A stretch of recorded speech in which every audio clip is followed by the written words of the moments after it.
Chacun sait que le Premier ministre hongrois, M. Viktor Orbán, a été en Europe l'une des premières personnalités politiques à s'être réclamée de la démocratie illibérale, notamment lors d'un discours prononcé en 2014 dans le cadre d'une université d'été du parti Fidesz.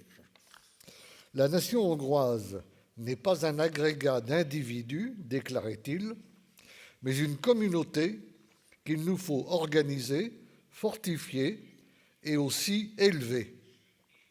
En ce sens, le nouvel État qu'on est en train d'édifier n'est pas un État libéral, mais illibéral. M. Orbán n'a pas inventé cette expression. Le terme d'illibéralisme est en effet apparu dans le courant des années 1990, mais il ne s'est vraiment popularisé qu'après la parution d'un article resté fameux, publié fin 1997 par Fareed Zakaria dans la revue Foreign Affairs, parution à laquelle s'est ajoutée depuis celle d'un livre qui a suscité de nombreux débats.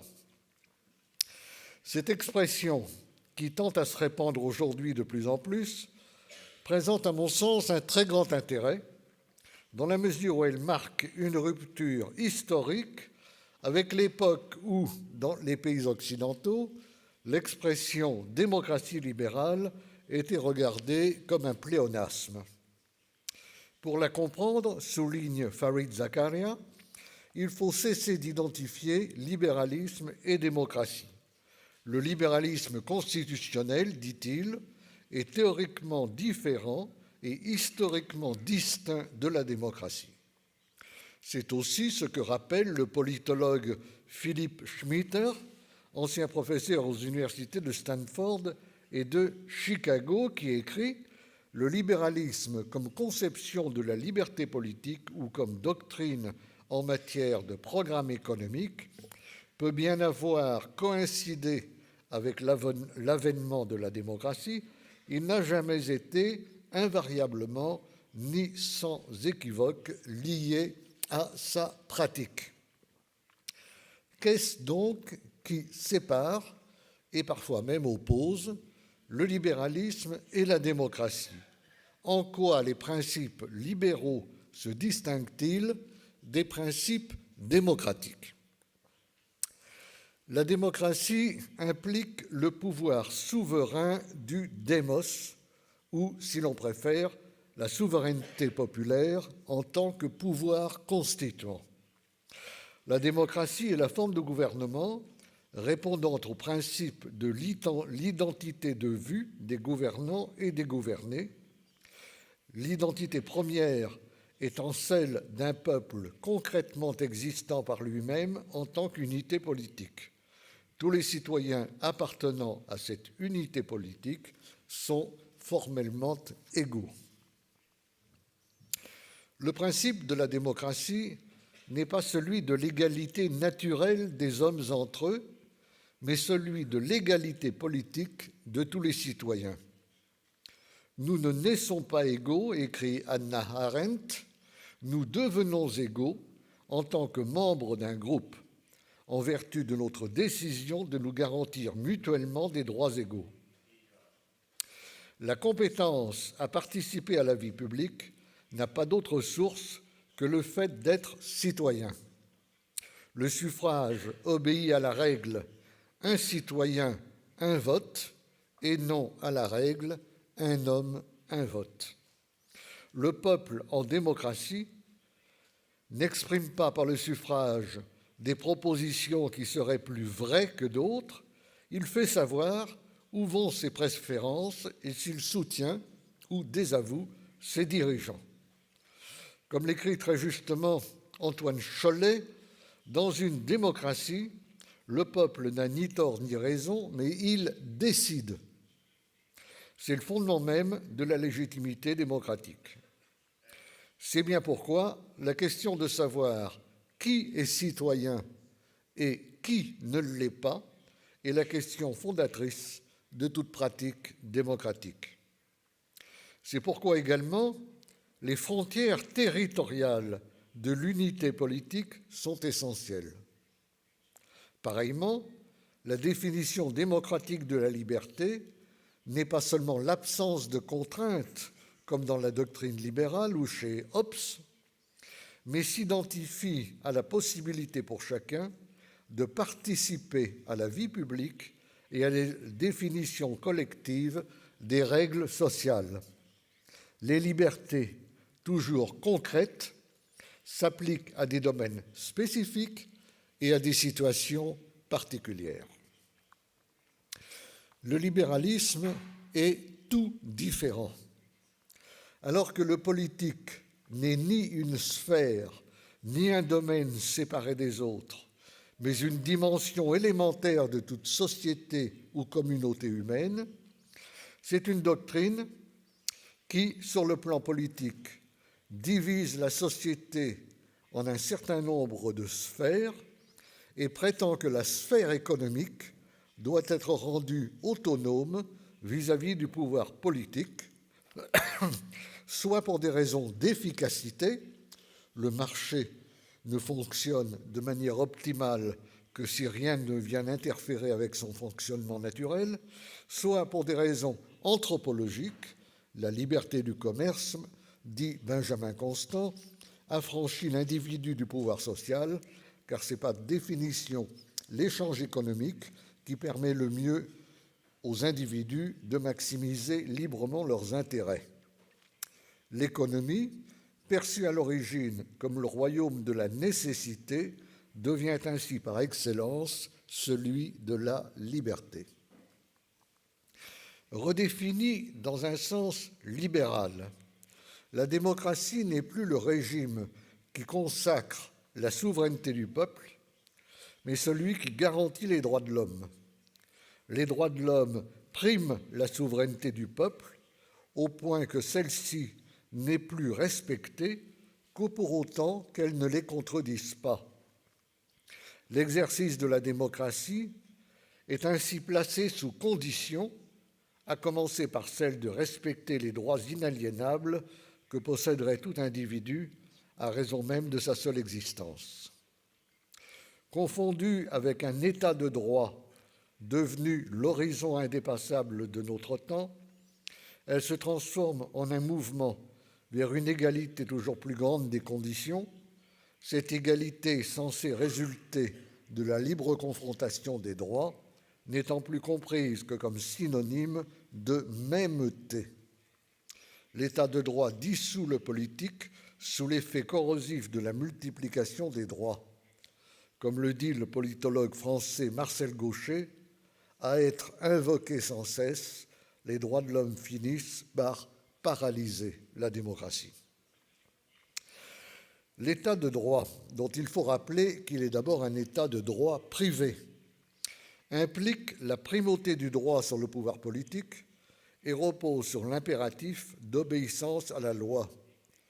Tout en s'appuyant sur la métaphysique des droits de l'homme, seule censée garantir la dignité humaine, il consacre le pouvoir des lois générales comme des normes générales s'imposant à chacun, à commencer par les dirigeants.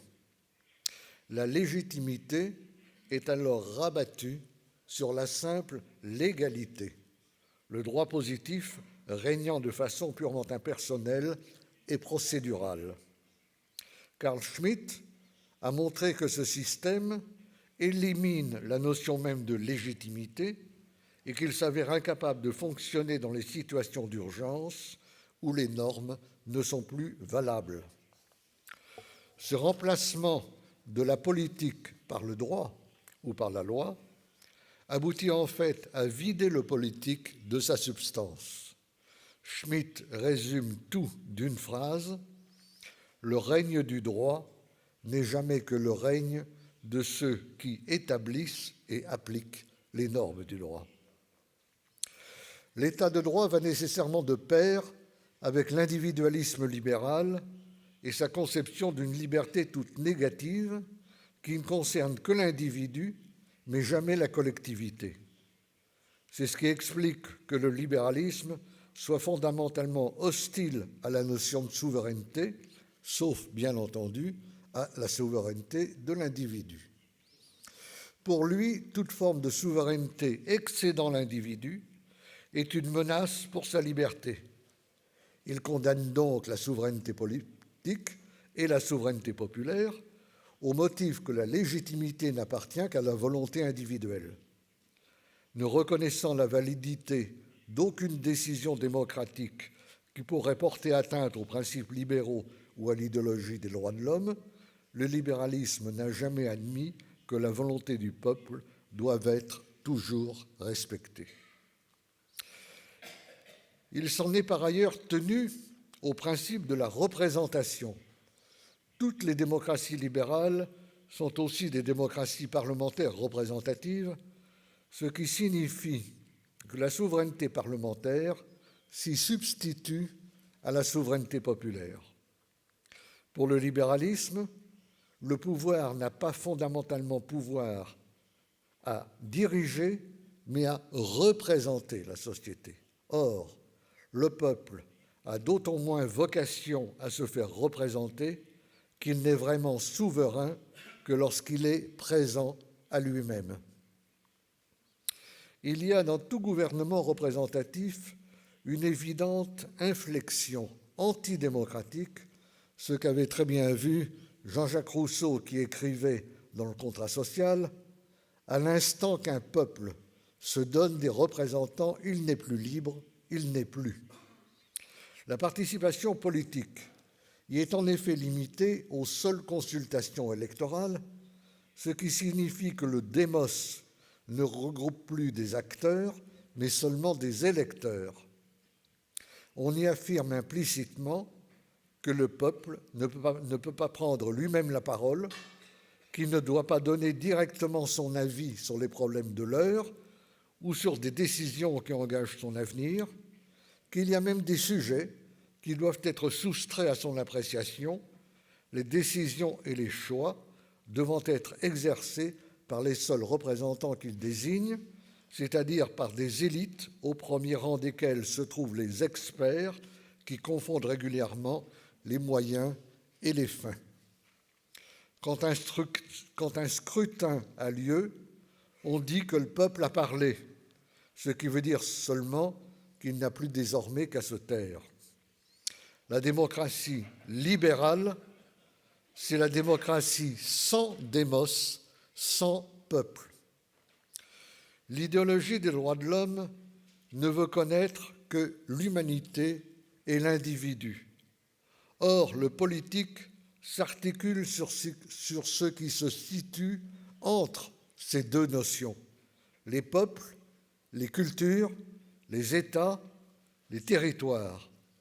C'est pourquoi il implique l'existence de frontières sans lesquelles la distinction entre citoyens et non-citoyens ou étrangers se trouve privée de signification. L'humanité n'est pas un concept politique. On ne peut être citoyen du monde car le monde politique n'est pas un universum, mais un pluriversum. La politique implique une pluralité de forces en présence. On comprend mieux dès lors en quoi certains auteurs ont pu dire du libéralisme qu'il est fondamentalement impolitique. Il l'est déjà dans sa conception générale de l'homme. L'homme n'est pas pour lui un être politique et social, dont la devise pourrait être « inter homines esse », mais un être économique, l'homo economicus, séparé de ses semblables, cherchant à maximiser toujours plus son meilleur intérêt.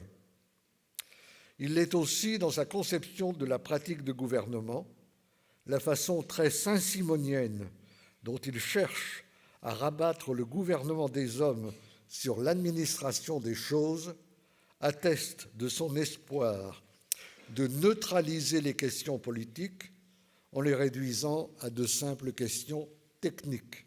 La technique étant elle-même considérée comme éminemment neutre, ce qu'elle n'est évidemment pas, sans voir que même si la technique n'était qu'un instrument, la question se poserait immédiatement de savoir Qui fait usage de cet instrument et au service de qui? Aux yeux de Schmitt, le libéralisme signifie donc dépolitisation totale. Mais Carl Schmitt souligne aussi, et c'est là le plus important, que toute société dépolitisée est appelée à devenir, je le cite, le serviteur d'un peuple étranger politiquement actif. Schmitt n'avait pas tort de dire qu'une démocratie est d'autant plus démocratique qu'elle est moins libérale.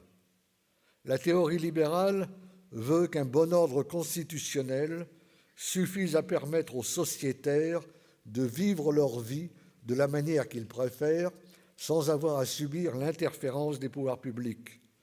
Mais cette théorie vole en éclats dès l'instant qu'apparaît un ennemi qui fait peser sur nous une menace existentielle. Le politique reprend alors ses droits. Une société politique qui renonce à la puissance et à la souveraineté n'a déjà plus rien de politique. Elle ne peut que renoncer à sa mission première, qui est de garantir les conditions de sa survie, de son identité et de son autoconservation. Les démocraties libérales ne sont tout simplement pas en mesure de faire face à l'urgence des défis ni à l'ampleur des menaces. Sonne alors l'heure des démocraties libérales, illibérales. Thank you.